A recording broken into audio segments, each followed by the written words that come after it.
Mukhang alam ko na kung bakit nawala yung tatlo nating mga kalapate, mga kalapatid. Kasi etong kulay pula na to, kakauwi lang yan, ngayon lang. Ayan, yung kulay pula na yan, yung red check na speedbird na yan. Palalaro ko sana yan, kaso nga lang, 2 beses na yan na umuuwi ng hapon. So, isa lang ang ibig sabihin nun. Ayan o, stress pa. Siya si Idol Madla, nakakahanga, may mga hawak, gandang linyada. Ika'y inspirasyon kung bakit hanggang ngayon ako'y palaging kumakarera. So, ibig sabihin mga kalapatids, may pinupuntahan silang lugar na maaaring tinatambayan at doon na nga sila nahuhuli or doon na sila nadadali. Yan, di natin alam kung ano nangyayari sa kanila sa pinupuntahan nila na yun. Pero ang major or top na hula ko saan sila nagpupunta, doon sa may doon, open doon. Yan, saka doon sa may bukid, no? So tatlo kasi yung bukid dito sa atin. Ito yung mga pwesto tuturo ko sa inyo. Maaring nagpupunta sila diyan, mga kalapatid. Nakita nyo sa likod kasi niyan, yan yung may ginagawang swimming pool, may balon. May nakikita ko mga kalapatid diyan or dito sa kabilang ilog na may bukid. Ayan, sa likod kasi nito yung ilog, yan. Ano to? Yung open na fish pond, tapos ilog, tapos mga bahay, kalsada, tapos mga bukid na yung kasunod niyan.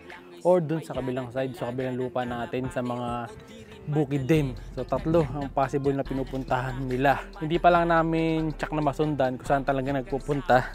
Pero lamang na yun yung mga pinupuntahan nila, mga kalapatid, kaya sila nadadali, no? So mukhang tumatambay sila doon. So katulad ng ano nangyayari sa iba, yung sinasabi nila na 4 hours diretso, no, baka nga tumatambay lang kaya 4 hours na mawala, mga kalapatids. Ganun na nangyayari. So sa atin, pinaronda natin ang umaga, umuwi hapon na. Bihira itong kulay pula. Kaya ang gagawin ko sa pula na to, itatabi ko na lang muna to. Ayan.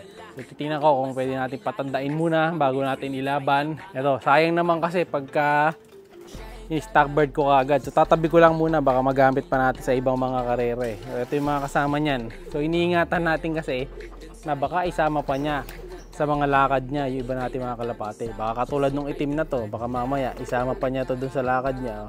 Panlaban na natin to no? Dapat nga nakalaro na to ngayon. Kaso nga lang hindi tayo matuloy-tuloy dahil nag-uulan, no? Na-late na tayo sa toss, no? Pati itong isang itim na to. Ito, di pa sanay ito. Bukas, tape ko na yan para masanay na. Kailangan na maturuan tong naka double green na to na itim Ayan, tatlo na lang naman sila dito. Ayan, kasama tong isa. Ito masili to. Ayan, yung medyo malikot. Masili yan, mga kalapatids, no? Nilagay natin dito. Subukan ko kung may speed siya. Kaya nagligay tayo ng isang masili dito. Pero yung mga kakalahi niyang kapatid niyan, lahat nandun na sa Dreamloft So yan na yung mga naiwan. Buruin nyo, 2 kagad ang nawala dito sa kabila. Isa dito sa kabila ang nabawas. Tapos dito, kasama yung 2. No? So kung alam ko na kung saan sila nagpupunta. No? So alamin natin kung saan mismo talaga doon sa 3 area na tinuro ko nagpupunta yung mga to. Yung iba hindi naman Parang, ito ko bakit nagpupunta yung kulay pula na yan doon, no? Bata pa yan, bagong training lang yan. Pero ang kasabay ng pula kasi na yan, is itong mga sila Boy Netoy. Yan, kasama ni Boy Netoy yan, di ba? Yung tinuruan natin. So, si Boy Netoy, saka yung isa, wala na. Ang natira na lang sa batch niyan, yung pula na lang. Saka si Koba Kingston, ayan. Si Kobe, yung Kobe Junior na mukhang possible hen. Ayan, anak ni Kobe to, intensil na yan, mga kalapatids. Yan na yun. Si Kobe the third. Yan na yung huling-huling ating Kobe na pinalahi. No? Mukhang maging babae pa. Hindi ko sure kung may speed to kasi babae. Ayan, katabi niya yung ating tippler. Diba, ganda Racing Cross Tippler. No? Hindi naman naglalahi dito yan kasi hindi niya inaasawa yung mga nandito. Kahit na siya nag-iisang lalaki dito, mga kalapatids. Ayan, ito yung magandang katawan na dati. Ayan, gaganda na ng mga speedbird yan, mga kalapatids. Mga panlaban na sa pooling.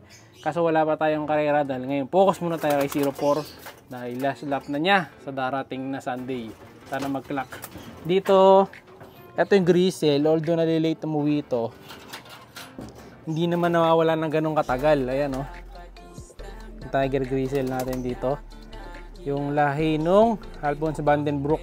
May pasok yan ng Alphonse Vandenbroek.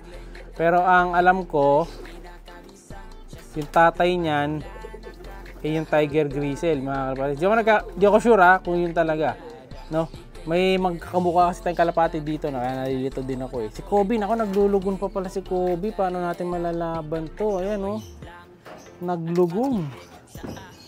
Buti na lang din pala, hindi natuloy yung karera niya. Ayan, naglugon siya oh. Lugon ng mukha ni Kobe. Ayan mga kalapatid, kita niyo yung mukha oh. Oh, nagbalat ang mukha ni Kobe. Nako po. Mukhang di na naman makakarera si Kobe mga kalapatid. Kaya nakakuha na naman siya ng dahilan para hindi na ilaban. So ito yung barako yan mga kalapatid. Nag-iisang Grizzle dito. Sayang hindi pa nag-Tiger Grizzle. Ito pa, Speedbird. Ayan. Ganyang itsurahan yung nawala natin mga kalapatid. Sayang lang, nadali pa. Kunin yung mga favorite ko. Uuubos tayo dito. So 1, 2, 3, 4, 5, 6, 7, 8. 8 na lang. 10 na dati yung nandito eh. Buwasan pa. Ito, ganito yun, no? May ganitong sing-singin na wala natin mga kalapatid. Dito may pulang ganyan, no? So may natagit kayo may gold na ganyan na ring, sa atin yun. Lamang na sa atin yun. Dahil ilan lang yung nakikita kong ganyang kalapati din, no? Saka pagka kulay blue yung sing-sing or green, yun talaga. Lamang na sa atin talaga yan. Tapos ito si Kobe, palugon na. Hindi natin alam kung may lalaban pa natin siya o ano. Pero kung ano man, ganun talaga. Ito, isa pa dito. Ayan, oh. Mamaya magpaparonda na si Madlato dyan eh. No? Yung ano nga pala natin, yung laban nga pala mga kalapatid ni 04, eh hindi pa sure kung doon pa rin itotos or baka gawin ng kanan. Parang gagawin niya ata Isabela, parang ganun. Hindi pa tayo sure kung saan talaga yung pawawalan. Kasi nga, eh, wala pang final as of now ngayong Merkules.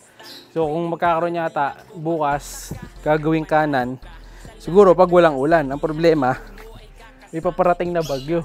Paano kaya yun, no?